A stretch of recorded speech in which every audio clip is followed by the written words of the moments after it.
시간에는 이제 여러분과 함께 신학의 성격에 대해서 우리는 이제 어떤 신학을 하는가에 대해서 좀 이야기를 하겠습니다.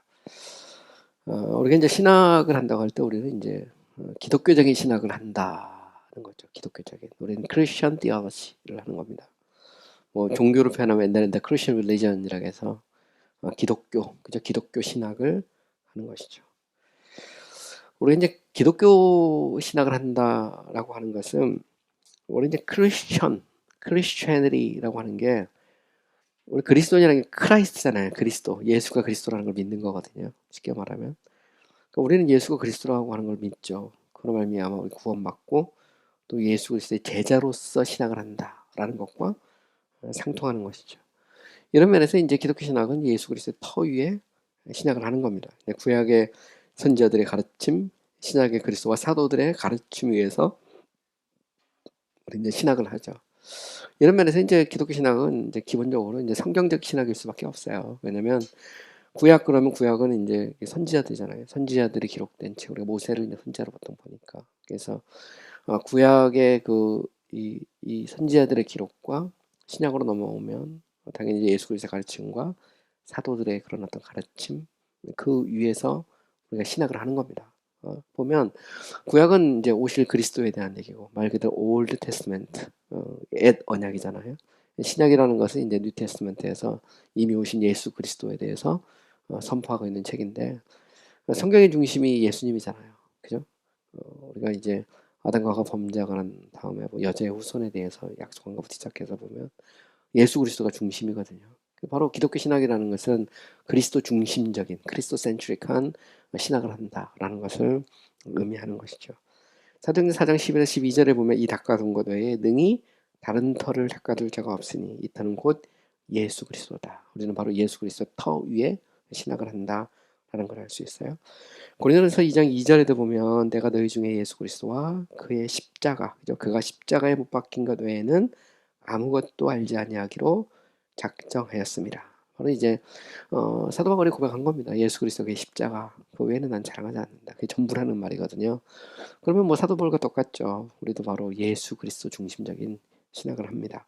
고린도전서 3장 11절에도 보면 이 예수는 이 건축자들의 버림돌로서 집 모퉁이의 머릿돌이 되었느니라.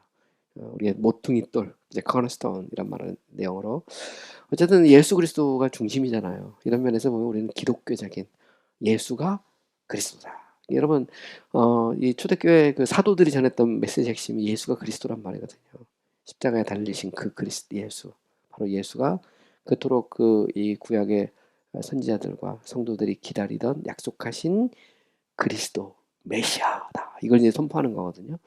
그게 이제 사도들의 메시지 핵심이었다면 오늘 우리도 마찬가지죠. 이런 면에서 이제 우리가 하는 신학은 기독교적인 크리스천적인 그리스도 중심의 신학을 하는 것이죠. 어쨌든 우리가 이제 신학의 성격에서 첫 번째 이야기했던 것은 이제 우리가 하는 신학은 기독교적인 신학, 그리스도 중심적인 신학, 그리스도가 이제 주인공인 그런 신학을 한다라고 이야기를 했어요. 두 번째는 이제 우리가 신학을 한다는 것은 이제 보편적 신학, 캐톨릭 신학을 한다는 그런 의미입니다.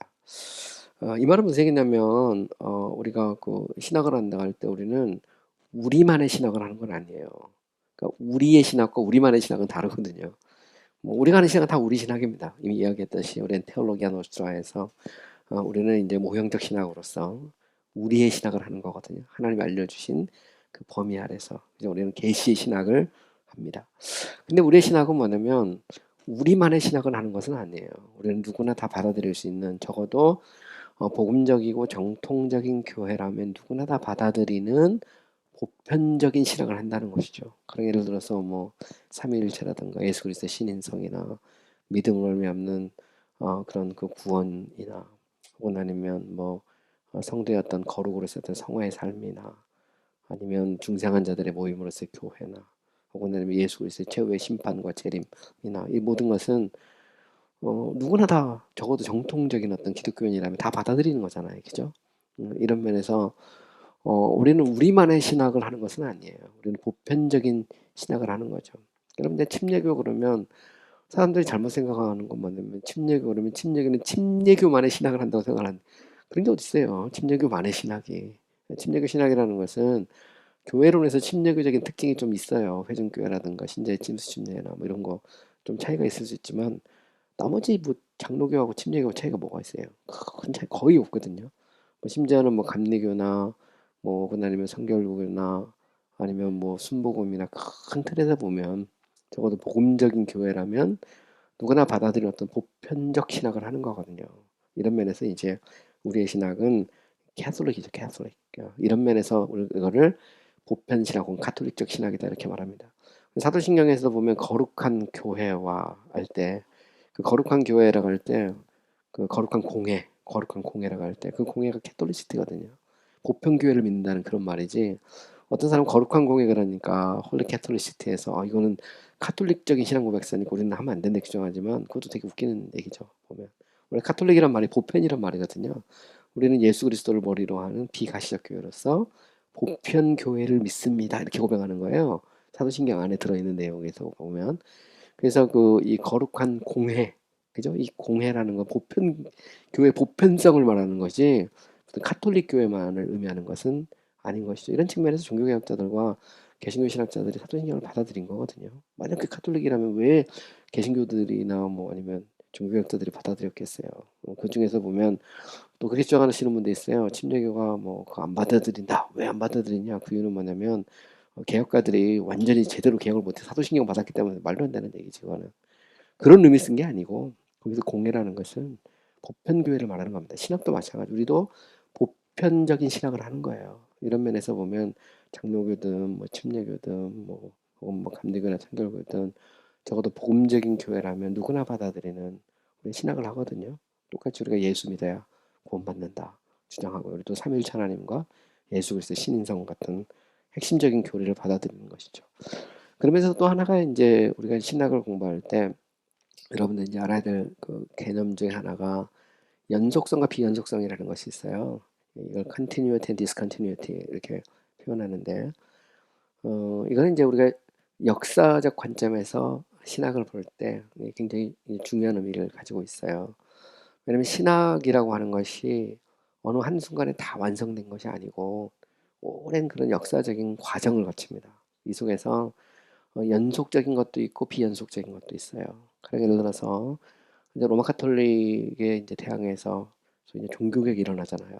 근데 종교개혁이라는 것은 엄밀히 말하면 교회론의 개혁이거든요. 카톨릭의 잘못된 교회론을 개혁합니다. 물론 거기에는 구원론도 들어있긴 해요. 그래서 구원론은 일종의 원동력에 대해서 교회를 바꾸는 건데 여기서 보면 이제 카톨릭의 그러는 그 옛날 잘못된 교리들 우리가 볼 때 개신교적 관점에서 그걸 안 받아들이잖아요. 이런 면에서 비연속성이 있는 거고 반면에 이제 카톨릭도 삼위일체 예수 그리스도의 신인성 다 받아들이거든요.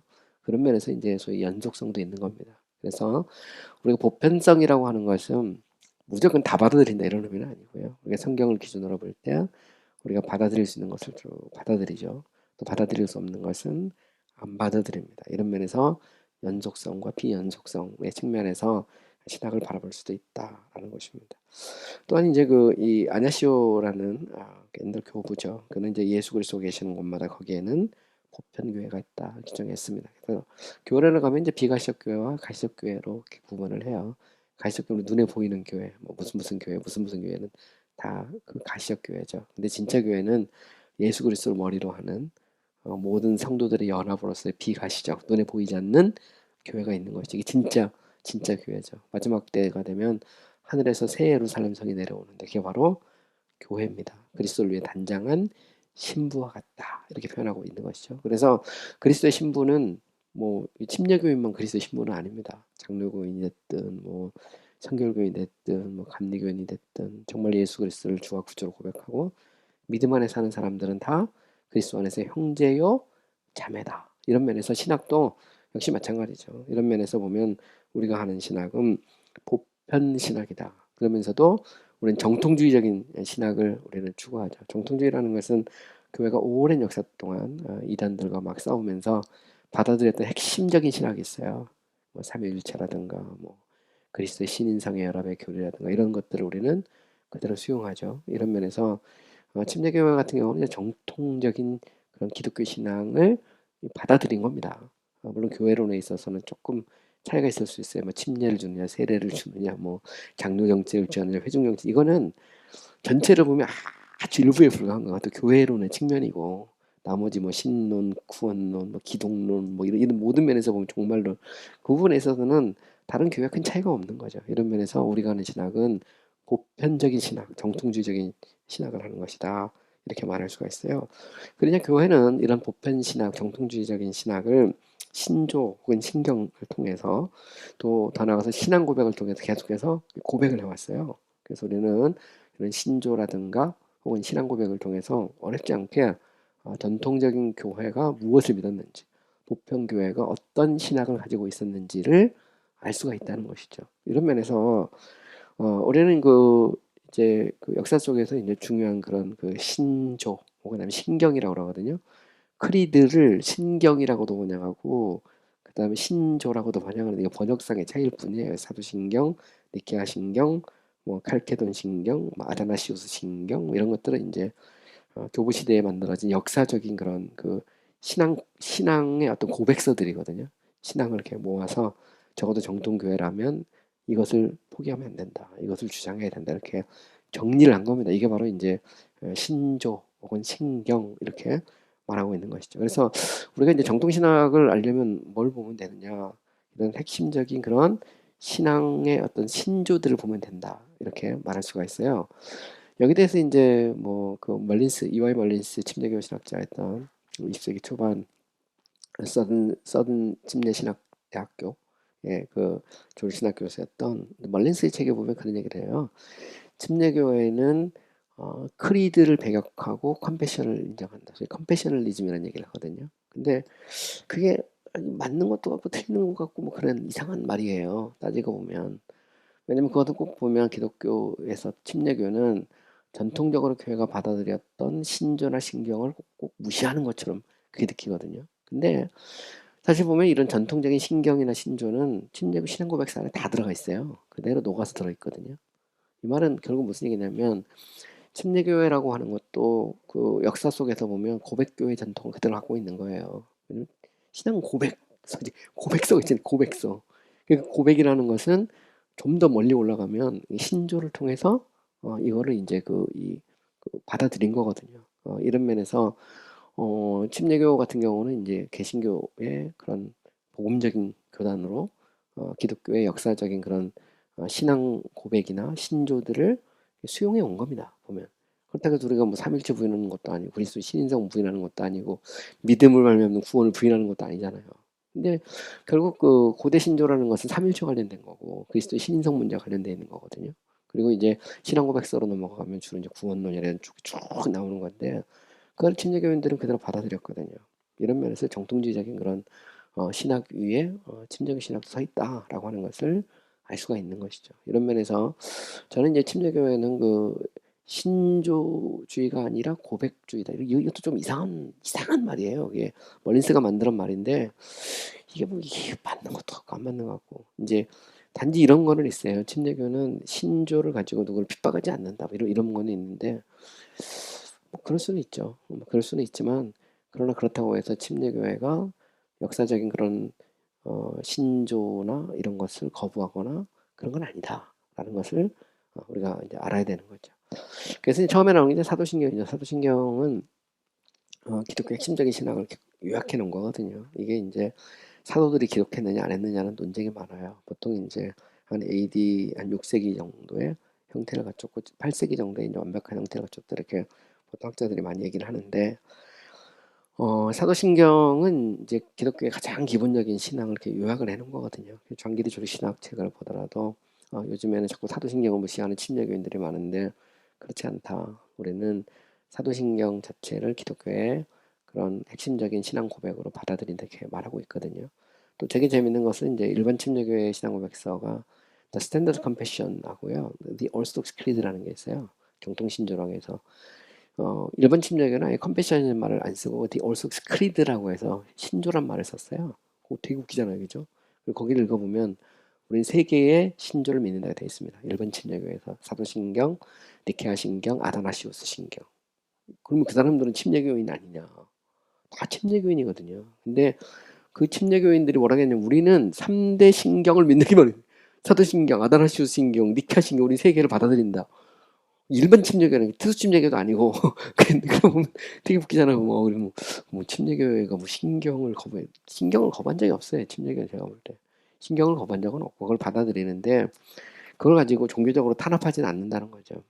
신자의 자유가 있으니까. 심지어는 침례교인들은 이제 나중에 제가 좀 더 얘기를 하겠지만 뭐 이단들도 총칼을 통해서 억압하면 안 된다고 생각했어요. 신앙의 자유를 주고 복음을 전해서 변화를 시켜야지. 뭐 이단이라고 해가지고 그 사람들 뭐 국가에서 막 억압하거나 그러면 안 된다. 이게 쉽게 말하면 종교의 자유. 그걸 인정한 겁니다. 침례교회는. 그걸 인정한 것이지. 침례교회가 그 뭐 신조를 거부하고 컴패셔널리즘 그것도 되게 이상한 얘기고 맞지 안 맞아요. 역사 속에서 보면. 왜냐면 침례교인들은 전통적인 신앙 고백들을 이렇게 받아들이거든요. 특히 사도신경, 뭐 니케아 신경, 칼케돈 뭐 이런 것들을 아다나시우스 신조까지 결코 부인하지 않았다. 그리고 이것은 다 삼위일체하고 그리스도 신인성의 연합, 그리스도 신인성과 관련된 핵심적인 신조예요. 이것이 고백서 속에 그대로 이렇게 들어가요. 그대로 이렇게 묻어 들어가기 때문에 우리가 보편교회를 추구한다라고 하는 것은 이 신조를 받아들인다는 그런 의미도 됩니다.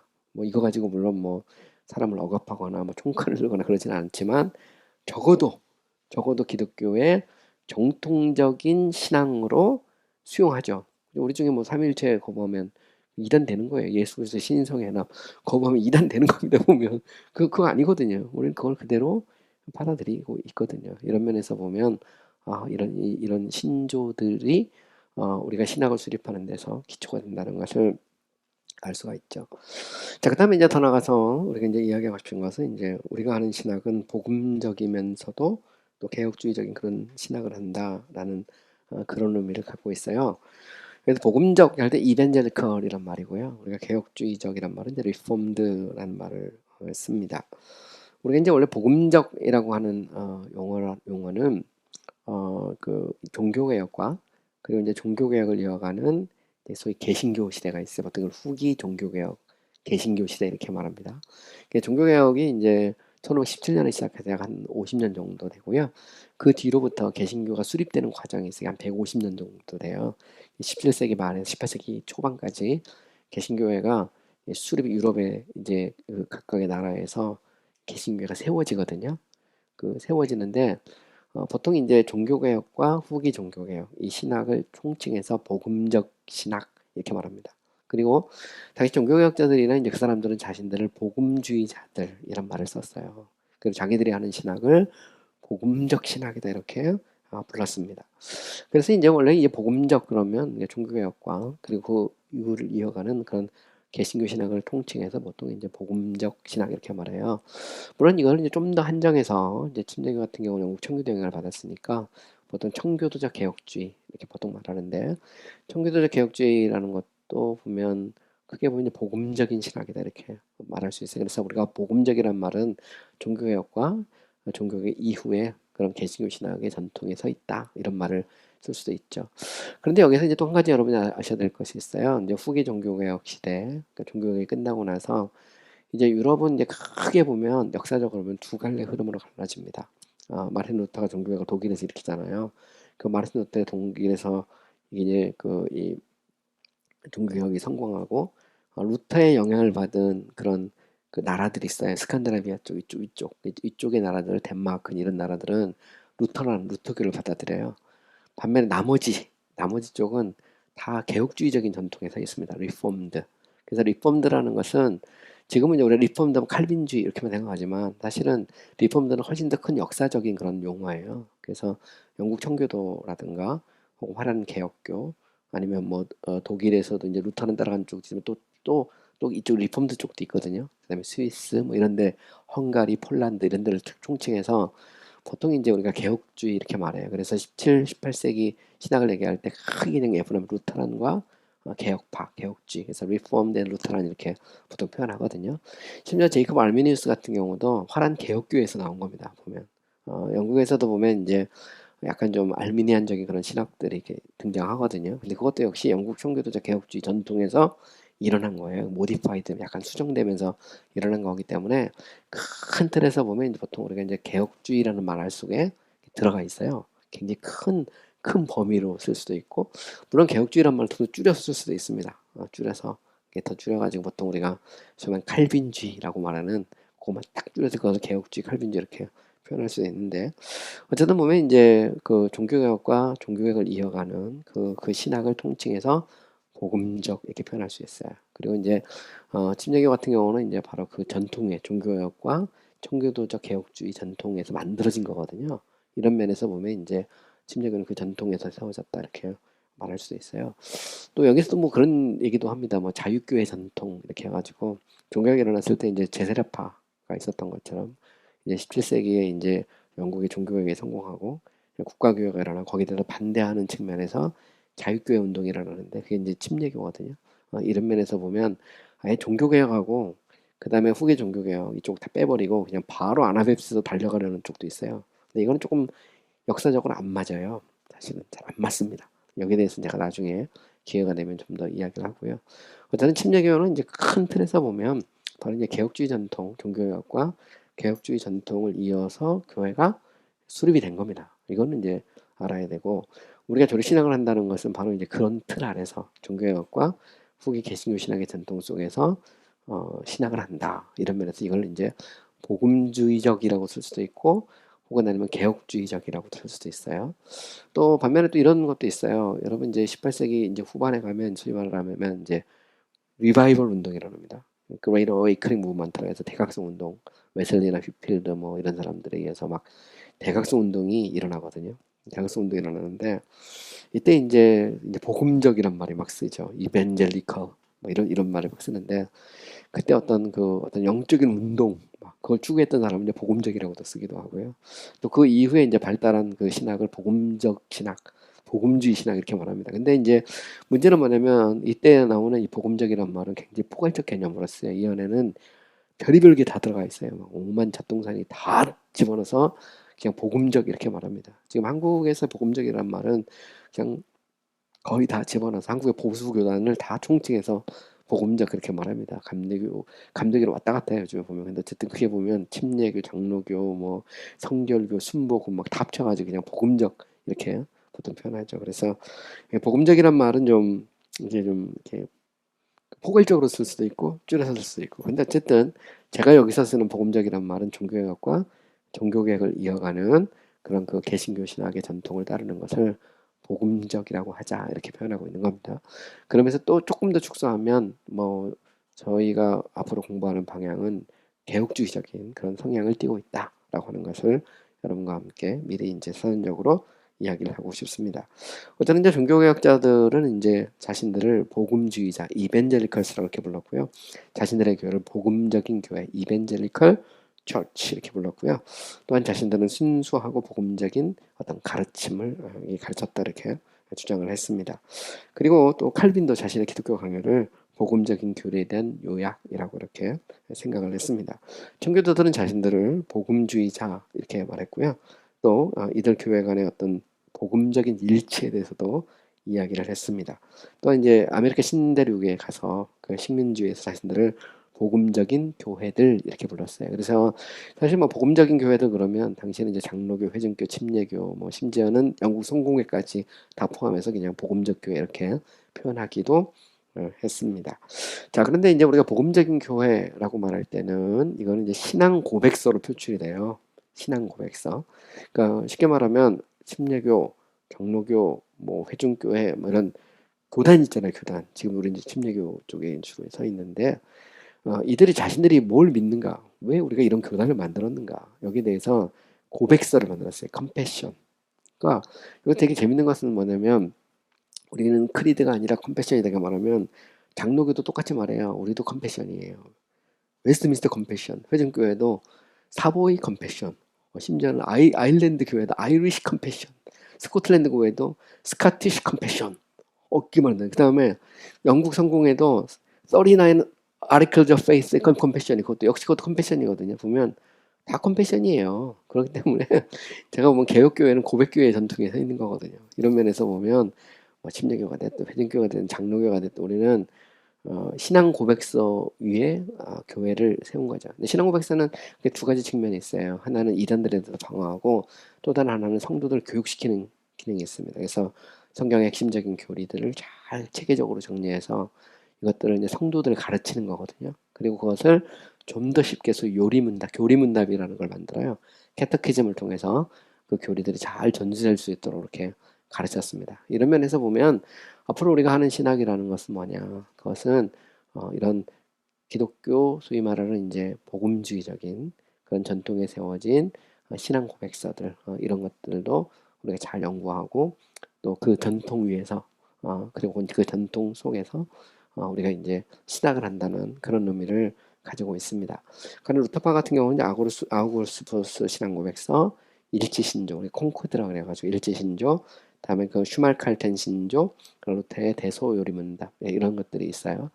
자, 영국 성공회 같은 경우는 39개 조항이 있고요. 네덜란드 개혁교회, 화랑개혁교회는 벨직 신앙고백서, 그걸 벨기에 신앙고백서라고도 말합니다. 하이델베르그 신앙고백서, 도르트 신조 이런 것들은 이제 핵심적인 신앙고백서고요. 영국 장로교회는 이제 웨스민스터 신앙고백서, 그다음에 웨스민스터 대요리문답, 소요리문답 이것들을 받아들여요.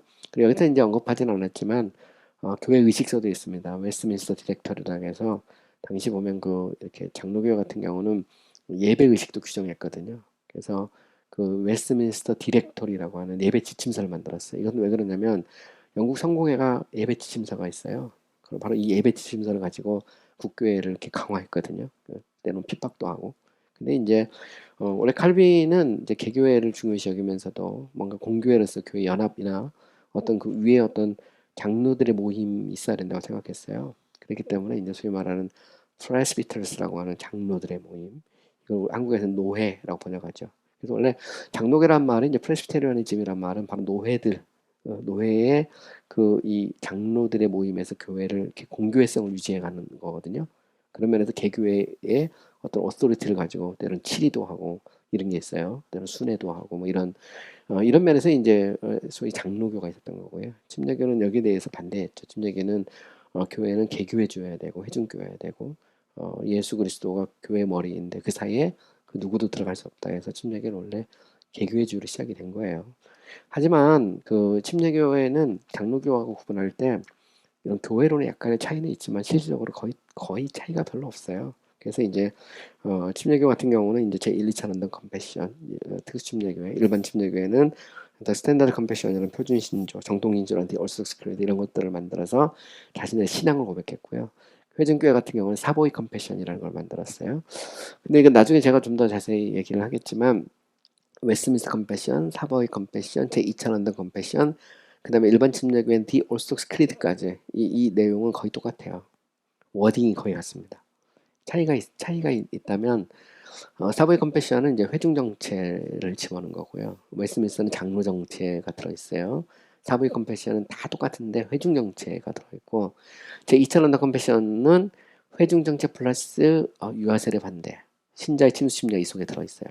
그 다음에 정통 신조는 여기 뭐가 하나 들어있냐면 그리스도의 보편 구속 문제가 하나 들어있어요.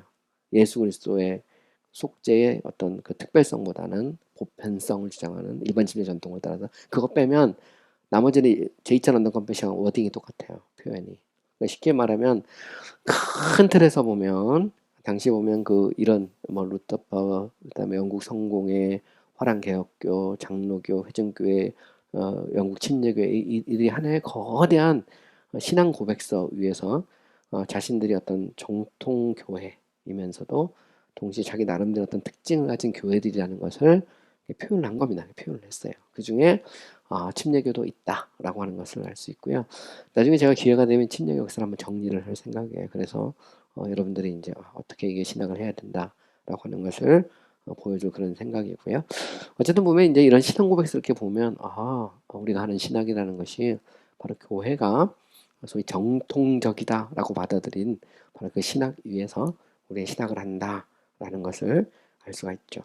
자, 그다음에 이제 어차피 제가 뭐 침례교 사역자로 또 침례교 목사로 또 침례교에서 또 신학을 한 사람으로 침례교적이라는 걸 좀 정리를 할 필요가 있잖아요. 베프티즘 혹은 베프티스트 뭐 베프티스틱 뭐 이런 이름인데 침례교라는 게 뭐냐 할 때 침례교는 크게 보면 종교개혁과 총교제적 개혁주의 전통에서 있다. 이 말은 무슨 이런 의미예요. 원래 이제 침례교 운동이라는 것은 이 영국이 이제 마르틴 루터에 의해서 이제 독일에서 종교가 일어나잖아요. 근데 영국도 종교가 일어나요. 1730년대 가면 헨리 8세가 그 국교회를 만들거든요. 로마 카톨릭과 단절하고 국교회를 만들거든요. 근데 이제 문제는 뭐냐면 이게 이제 엘리자베스까지 이렇게 내려오게 되면 엘리자베스 1세 시대 때 이게 종교개혁이 일어나긴 일어났는데 문제는 뭐냐면 국가교회잖아요. 옛날에는 교황이 머리였는데 이제는 이제 왕이 교회 머리가 된 거예요. 그리고 이게 참 그 태어나면 바로 유아세례 주고 신민이 되고 세금 걷고 막 그렇게 가는 거거든요. 그래서 이게 지금 이 로마 카톨릭하고 다른 게 뭐가 있냐. 그래서 여기에 대해서 이제 반기를 들면서 정말 성경적인 교회를 세우고 싶다. 이 퓨리탄이란 말은 영어로 말하면 퓨어잖아요. 퓨어. 깨끗한. 이 말은 교회론까지도 성경적인 교회를 세우고 싶다. 이렇게 해서 국교회를 반대하고 나온 사람들이 있어요. 이 사람들을 보통 이제 세퍼레티스트에서 이거 분리주의자들 이렇게 표현하기도 하고요. 요거는 non-conformist란 말도 있어요. 이 말은 무슨 얘기냐면 conform이란 말은 국가 교회에 일치한다는 말이고 non-conform이라는 말은 반대한다는 그런 말이에요. 왜냐면 이제 영국은 국가교회 제도를 실시하면서 국가교회에 반대하는 사람들에 대해서 강력하게 탄압을 하기 시작했거든요. 그래서 국교회를 안 다니면 뭐 가령 옥스퍼드 캠브리지를 못 가, 대학도 못 가고요. 군대 가도 장교 이런 건 절대 안 됩니다. 심지어 초등학교 선생도 못 되게 했거든요. 그래서 누구든지 국가교회를 다녀야 됩니다. 근데 여기에 대해서 이게 종교개혁이 일어났는데 정말 이게 성경적인 교회를 세우고 싶은데 이런 면에서 성경적인 교회를 세우고 싶어하는 사람들이 이게 국가교회에서 반대하면서 이게 떨어져 나오기 시작했어요. 서서히. 그 중에 한 무리가 이게 장로 제도가 성경적이다 이렇게 믿는 사람들이 이제 소위 말하는 장로교파가 된 거고요. 반면에 이게 회중제도가 성경적이다라고 믿는 사람들이 회중교회가 됐어요. 근데 회중제도를 믿는 사람들 중에서도 유아세례를 찬성하는 사람과 반대하는 사람들로 갈라요. 찬성하는 쪽이 회중교회가 된 거고 회중교회를 주장하면서도 유아세례에 대해서 반대하고 신자의 침수 침례를 주장하는 사람들이 침례교회가 된 거예요. 이렇게 보면 퍼센테이지로 보면 장로교가 한 80, 회중교가 한 10%, 침례교가 한 10%이 정도 됐다고 보통 얘기를 해요. 목회자들 수로만 계산을 하면 대략 보면 그래서 이제 서로가 교회론에 있어서 차이를 두고 국가교회 반대하면서 크게 보면 세 부류가 나온 거예요. 그 다음에 여기에 대해서 또 다른 부류가 나오는데 그게 퀘이커입니다. 퀘이커. 퀘이커도 굉장히 중요한 청교도 운동의 한 분파인데 이 퀘이커들이 이렇게 일어나요. 그래서 정통 개신교 내에서는 장로교, 회중교, 침례교가 일어나고 약간 좀 이렇게 벗어난 쪽에서는 퀘이커 운동이 일어나거든요. 근데 여기에서 이제 국가교회를 이제 반대하고 이들이 일어나면서 영국에서 골칫거리잖아요, 이 사람들이. 영국 정부로 보면 골칫거리인데 그때 이제 신대륙이 개발되기 시작해요. 영국이 이제 엘리자베스 때 무장 함대를 이기면서 스페인이 그 완전히 대서양을 꽉 잡고 있었거든요. 근데 스페인의 무장 함대를 이제 격파시키면서 대서양의 해상권을 장악하거든요. 근데 이미 이제 남미는 이미 100년 전부터 이 남미는 이제 스페인하고 포르투갈에 들어갔거든요. 그래서 이제 그 북아메리카 쪽으로 이제 본격적으로 영국이 이제 식민지 정책을 시작하거든요. 물론 이제 프랑스도 같이 들어가죠. 이쪽에서 보면 식민지 정책을 시작하면서 신앙의 자유를 얻고 싶으면 한 가지가 있어요. 저 신대륙으로 가라는 거죠. 거기 가서 개척하고 학교를 세우든 뭐라든 마음대로 해라. 그렇게 한 거예요. 그래가지고 그 중에서 이 사람들 소위 분리주의자들 있잖아요. 장로교, 회중교, 침례교 이 사람들이 배를 타고 퀘이커까지 포함해서 신대륙으로 이주하기 시작한 겁니다. 이게 이렇게 그쪽으로 가면 그래도 신앙의 자유를 줬거든요. 대학 다니고 싶으면 너희들이 알아서 세워라. 그 세운 게 회중교에 세운 게 하버드 예일이고요. 그 장로교에 세운 게 프린스턴이고 침례교가 세운 게 브라운 대학입니다. 브라운 대학. 아이비리그 소위 말하는 아이비리그 대학이고 그 다음에 이제 영국 그 국교회에서도 들어가거든요. 이게 이제 그중에 하나가 윌리엄 메리 같은 데가 영국 국교에서 세운 대학입니다. 보면 자기들이 그래서 보면 우리가 알고 있는 그 소위 아이빌리그 대학에 침례교가 하나 들어있어요. 브라운 대학이. 그건 뭘 의미하냐? 바로 이제 미국의 식민지 개척에 바로 침례교인들이 그 속에 같이 들어갔다는 걸 의미하죠. 통계적으로 보면 메이플라워를 탄 사람의 한 절반 정도가 회중교회와 침례교 전통이 있던 사람들이라고 말하거든요. 거기에 대해서도 이야기할 수 있는 여러 가지 근거들이 많이 있어요. 어쨌든 분명한 건 뭐냐면 침례교인들은 신앙의 자유라는 것은 뭐냐면 아무거나 신학을 해도 된다는 말이 아닙니다. 그게 아니고 전통으로 보면 종교개혁의 전통을 따라가는 거죠. 종교개혁과 후기 종교개혁의 개신교 신학의 전통에 서 있어요. 청교도적 개혁주의라고 보통 말하거든, 크게 말할 때. 그래서 Puritanic and Reformed 전통 속에서 자연스럽게 회중정치와 신자의 침수침례라는 이상을 가지고 교회를 세우고 싶은 사람들이 생겨난 거죠. 그들이 바로 이제 침례교회가 된 겁니다. 그리고 그들이 이제 미국으로 건너가서 이제 쉽게 말하면 꽃을 피우게 된 게 오늘날의 침례교 운동이 된 거고, 그 미국의 개척사하고 같이 정확하게 맞아 떨어져 들어가죠. 보면. 그래서 이제 미국이라는 나라는 침례교회가 엄청 중요한 한 분파예요. 그래서 이제 미국의 침례교회가 많게 된 그런 원인이 된 거죠. 이러면서 이제 침례교적이라고 하는 건 뭐냐? 침례교적이라는 것은 앞에 신학 다 빼고 우리만의 신학 그건 아닙니다.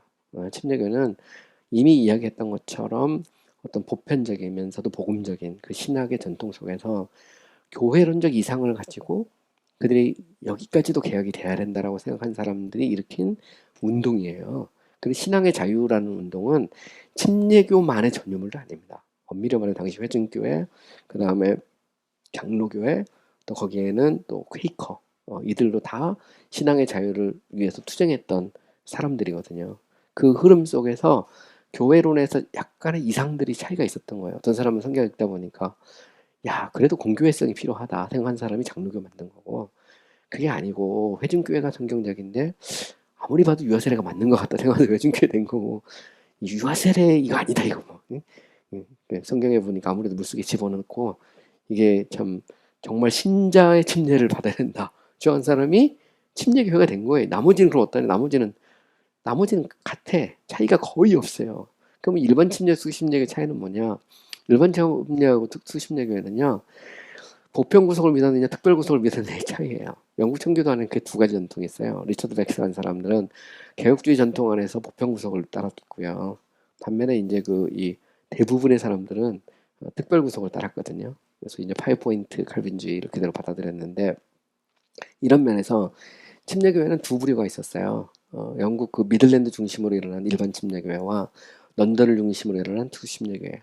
근데 미들랜드 중심으로 일어났던 일반 침례교회는 약간 백스터리안적인 경향을 띠고 있어요. 이런 면에서 보면 일반 침례교회에서 알미니안주의, 그 다음에 특수침례교회에서 칼빈주의 딱 이렇게 구분하기에는 역사적으로 조금 문제가 있어요. 문제가 있고, 리폼드 운동 중에서도 약간 견해가 그리스도의 구속의 범위에 있어서 약간 견해가 다른 한 부류가 일반 침례교를 형성하고, 또 다른 한 부류가 이 소위 특수 침례교회를 형성하거든요. 나중에는 이 두 개가 합쳐져요. 영국 같은 경우는 두 개를 합쳐서 베프티스트 유니온으로 가고, 그 다음에 이제 미국 침례교회는 일반 침례교회가 나중에 점점 힘을 잃어요. 그래서 대부분 미국 침례교회는 특수 침례교회가 넘어가는 거예요. 이 사람들이 특수 침례교 계통이거든요. 미국으로 넘어간 사람들 일반 침례교회가 거의 없어요. 그래서 원래 미국 침례교 자체는 특수 침례교회의 전통 위에서 세워집니다. 거의 다 그래. 거의. 그래서 이제 미국에 가서 필라델피아 컨페션이라는 걸 만드는데, 필라델피아 컨페션은 지금도 아메리칸 베프티스트의 중심이 바로 필라델피아에 있어요. 그 본총회 건물이. 그 필라델피아 컨페션은 제2차 런던 컨페션을 그대로 옮겨요. 그대로. 거기다가 필라델피아 다시 한번 재천명을 한 겁니다. 이런 면에서 제2차 런던 컨페션과 필라델피아 컨페션의 내용이 같아요. 이것은 뭘 의미하냐면 미국 침례교 자체도 역시 같은 이런 청교도적 개혁주의 전통에서 그대로 넘어갔다라는 것을 알 수 있죠. 그럴 수밖에 없어요.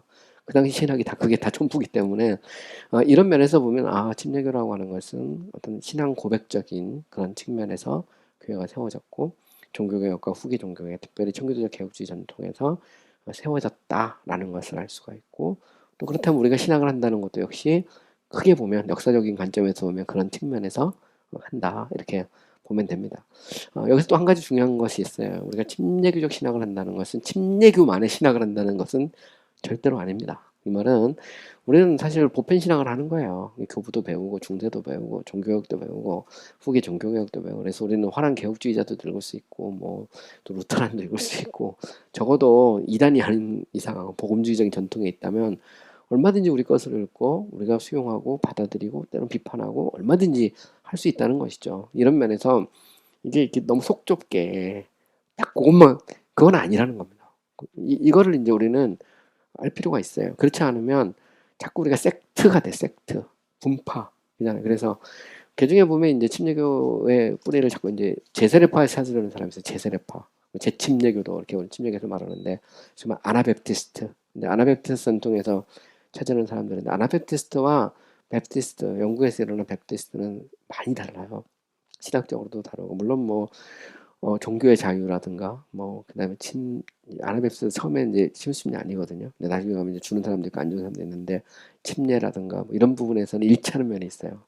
또 그다음에 국가교회를 반대하고 개교회주의를 주장했다. 이건 얼마든지 뭐 고귀한 전통이고 또 그것을 침례교회가 세우는 과정에서 뭐 영향을 받았을 수도 있어요. 그 회진교회도 장로교도 마찬가지고 국가교회를 반대하는 사람들이었기 때문에 뭐 그런 면에서는 어떤 영향이 뭐 있을 수도 있고 없을 수도 있고 뭐 그러지만 그렇지만 이제 제세례파를 침례교 조상으로 보는 것은 어려움이 있어요. 오히려 그쪽은 지금의 이제 메노나이트라든가 그다음에 그 아미시 피플 이런 사람들이 다 자기들 조상이라고 그러지 침례교회가 자꾸 저 제세례파 조상이라고 하면 그 사람들은 말도 안 되는 얘기 하지 말라고 그러거든요. 역사적 뿌리는 이제 영국 청교도에서부터 침례교회가 시작이 됐고 이런 면에서 우리는 종교개혁과 후기 종교개혁을 이어가는 거대한 그 신학의 흐름 속에서 우리의 신학을 전개하는 것이 맞다. 이런 면에서 우리가 침례교 신학을 연구하는데 20세기에 나온 뭐 멀린스만 붙잡고 침례교 신학이다 이렇게 말하는 건 되게 바보 같은 짓이다. 제가 볼 때. 역사적, 몰 역사적인 거죠. 제가 보면. 역사의 한 작은 부분만을 가지고 얘기하는 것은 그렇고 오히려 거대한 어떤 신학의 흐름 속에서 보면 침례교라는 것은 복음적이고 또 보편적이고 그러면서 나름대로 또 침례교 어떤 교회론적인 특성을 갖고 있는 그런 신학을 의미한다라는 것을 알 수가 있죠. 그래서 침례교 특징 중 하나는 뭐냐면 소위 말하는 신자의 자유라고 할 때 신자의 자유는 자유의지 어떤 사람은 침례교 이퀄 자유의지 침례교하고 자유의지하고는 아무 관계가 없어요. 양심의 자유의지 자유의지가 아니고 양심의 자유라는 것은 신앙이라는 것을 국가가 함부로 막 통제할 수 없다는 거예요. 성령님께서 역사하셔서 그 사람을 변화시키고 그럴 때 이게 일어나는 거지. 그것을 뭐 국가가 막 그것을 태어나자마자 막 그 유아 세례 주고 막 그래가지고 너는 오늘부터 성도다 이렇게 되는 게 아니라는 거거든요. 이런 면에서 이제 양심의 자유거든요.